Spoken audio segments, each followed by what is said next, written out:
मित्रों, नमस्कार। आज सप्तमी तिथि है और मैं आशा करता हूँ आप सभी इस नवरात्र में, अकाल बोधन नवरात्र में माँ की आराधना कर रहे होंगे और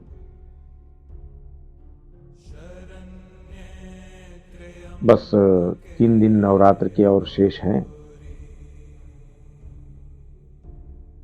पूर्णतया आस्था और विश्वास के साथ आप माँ का पूजन करें, मंत्रों का जप करें, माँ की सेवा करें। निस्संदेह आपकी सभी मनोकामनाएं पूरी होंगी।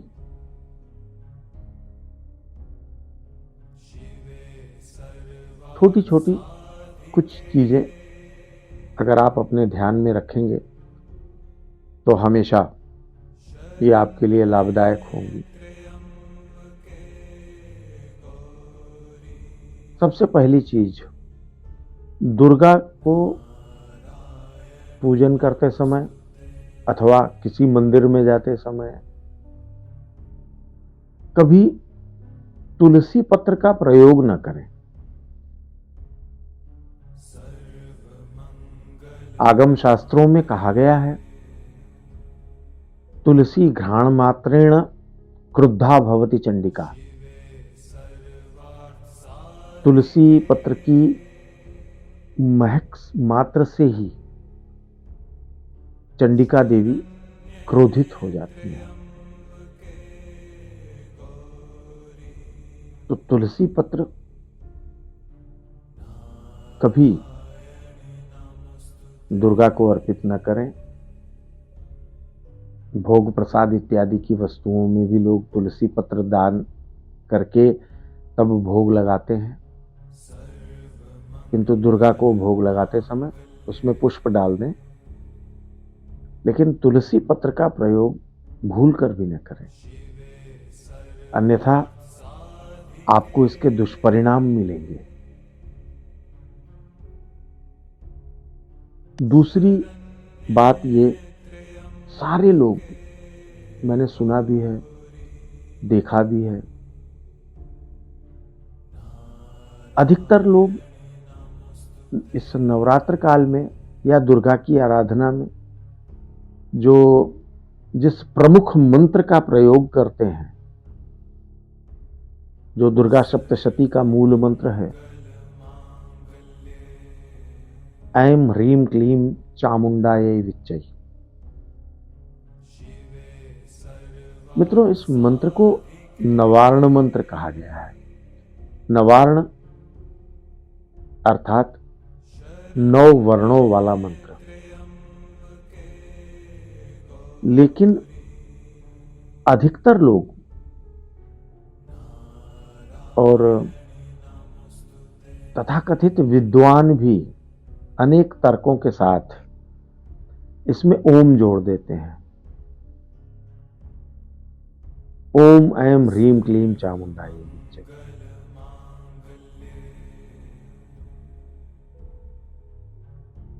तो ये तो 10 वर्ण का मंत्र हो जाता है, नवार्ण नहीं रह जाता। 9 वर्ण से 10 वर्ण हो जाता है। और कई शाक्त ग्रंथों में कहा गया है कि प्रणव युक्त नवार्ण स्वयं साधक का विनाश कर देता है। इसलिए कदापि नवार्ण मंत्र में प्रणव अर्थात ओम का उपयोग, उच्चारण न करें। उसे यथास्थिति, यथावत नवार्ण ही रहने दें। ऐं ह्रीं क्लीं चामुंडायै विच्चै। सिर्फ इतना ही इस मंत्र का जाप करें, ये तत्काल आपको प्रभाव देगा। किंतु प्रणव का उपयोग, ओम का उपयोग न करें। मित्रों, इस तरह की बहुत सारी छोटी छोटी चीजें हैं। दुर्गा को, भगवती दुर्गा को रक्तवर्ण के पुष्प बड़े प्रिय होते हैं, किंतु उन्हें पीत वर्ण के पुष्प भी उतने ही प्रिय हैं।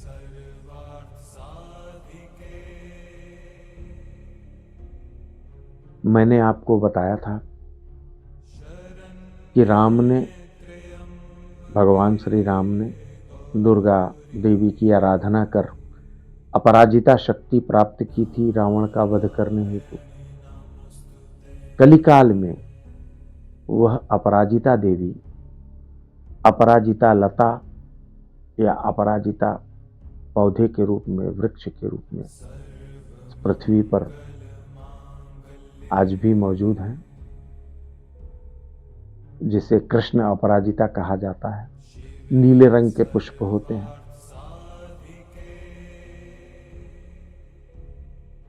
दुर्गा को यह पुष्प भी बहुत प्रिय हैं। तो इस प्रकार से देवी अथवा देवताओं को उनकी प्रिय वस्तुएं अर्पित करने से बहुत जल्दी ही मनोवांछित अभिलाषाओं की पूर्ति होती है। आप इसी प्रकार से मां भगवती की आराधना करें। मां आपकी सभी मनोकामनाएं पूर्ण करेगी, ऐसा मेरा विश्वास है। मित्रों, एक छोटा सा अनुभव आप सभी के साथ मैं साझा करना चाहता हूं। बात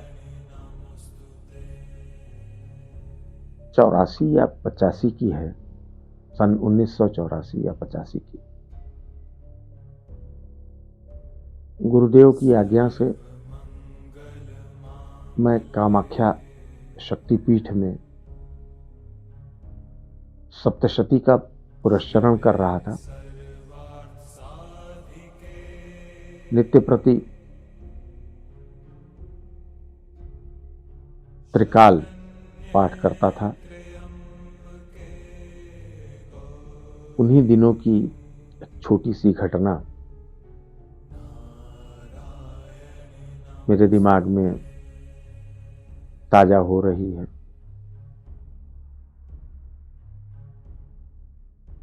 मैं रोज पाठ किया करता था। कामाख्या मंदिर के मुख्य द्वार से जब आप दाहिनी ओर जाते हैं अंदर गली में, तो 25 या 30 कदम के बाद एक छोटा तालाब पड़ता है। उसी तालाब की सीढ़ियों पर बैठकर मैं नित्य पाठ किया करता था। रोज की भांति एक दिन मैं इसी प्रकार से पाठ कर रहा था। सप्तशती लगभग कंठस्थ हो चुकी थी।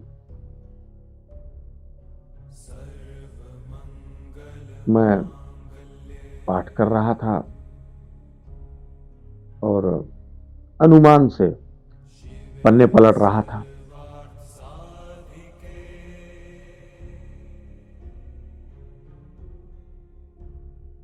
जैसे पाठ करते करते कभी कभी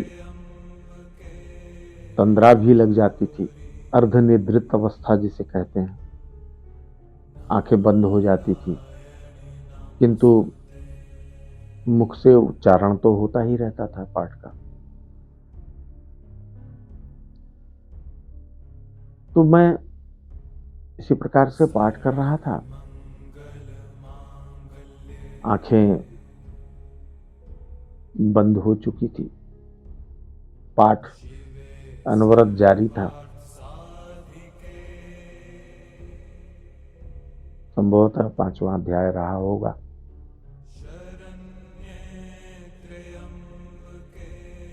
मैंने पाठ करते करते बंद आंखों से ही पुस्तक का पन्ना पलटा, किंतु मेरे प्रयास करने के बाद भी मुझसे वो पन्ना पलटा नहीं गया। तो यूं ही आश्चर्य में मैंने आधी आंख खुली, मैंने देखा कि किसी छोटे बच्चे की 2 उंगलियां उस पन्ने पर रखी हुई हैं, जो मुझे पन्ना नहीं पलटने दे रही हैं।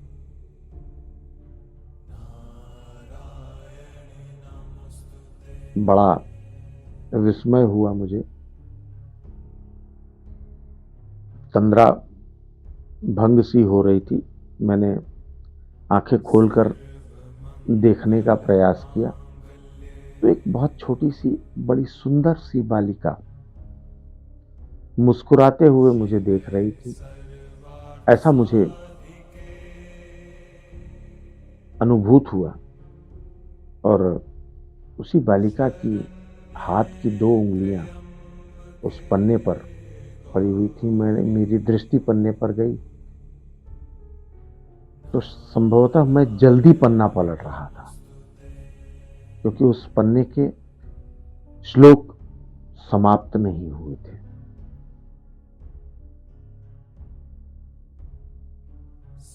मैंने पुनः उस बालिका की ओर देखने का प्रयास किया। क्षण भर की बात थी मित्रों, केवल क्षण भर की, और वहां कोई बालक या बालिका नहीं थी।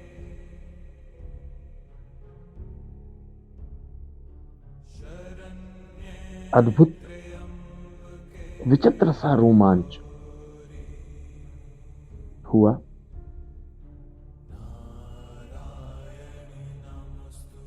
मन एकाएक बड़ा विचलित होने लगा।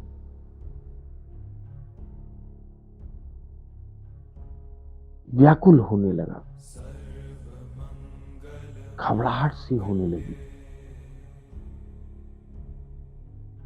जैसे तैसे मैंने पाठ को समाप्त किया, आसन उठाया, प्रणाम किया और बहुत बेचैनी से बहुत देर तक मैंने उस बालिका को खोजने का प्रयास किया, लेकिन ये मेरा दुर्भाग्य, मुझे वो बालिका कहीं नहीं मिली। वो स्मृतियां आज भी मेरे मस्तिष्क में सुरक्षित हैं कि उस हाथ का, उन 2 उंगलियों का उस पन्ने पर रखे जाने का अभिप्राय क्या था। जब मैं काशी लौटा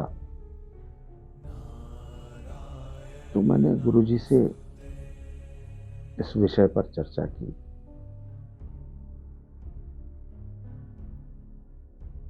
गुरुजी ने सिर्फ इतना ही कहा कि तुम बड़े सौभाग्यशाली हो कि तुम्हें मां की एक झलक मिल गई।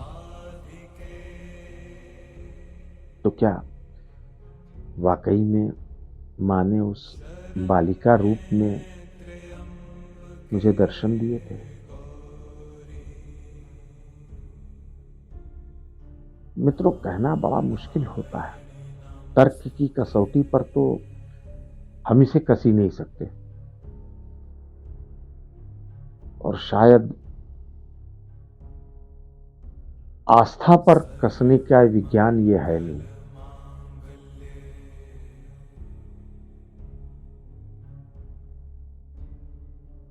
आज तक उस बालिका की स्मृतियां मेरे मानस पटल पर अंकित हैं।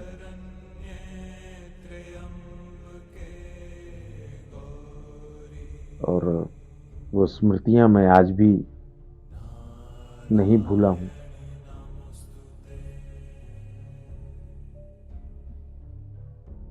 पुरस्चरण समाप्त हुआ, मैं लौटा, लेकिन मैं उस बालिका को भूल नहीं सका।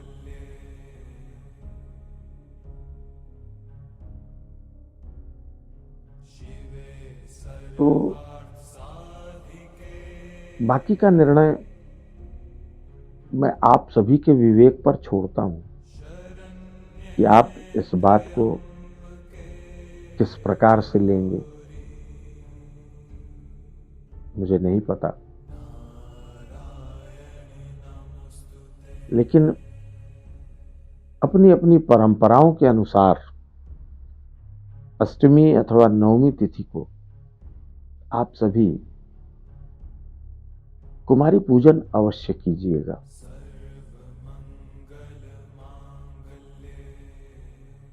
किसी कुमारिका को संतुष्ट जरूर कीजिएगा, बड़ा महत्व है।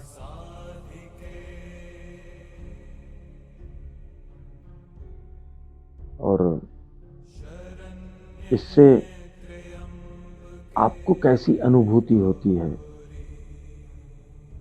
और आपको इसके किस प्रकार के परिणाम मिलते हैं, यदि आप को रिलेट कर सकें, आपस में संबंध स्थापित कर सकें, कुमारी पूजन और उसके पश्चात होने वाली घटनाओं का संबंध यदि आप बना सकें, तो मुझसे शेयर जरूर कीजिएगा।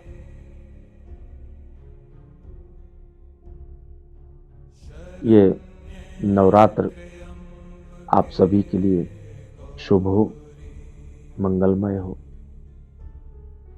मां आप सभी को अपना आशीर्वाद प्रदान करे, आपकी मनोकामनाओं की पूर्ति हो। मां का आशीर्वाद आप सभी पर बना रहे। इन्हीं अनेकानेक प्रार्थनाओं के पश्चात हम लोग फिर बैठेंगे और चर्चा करेंगे। तब तक के लिए शुभ नवरात्रि।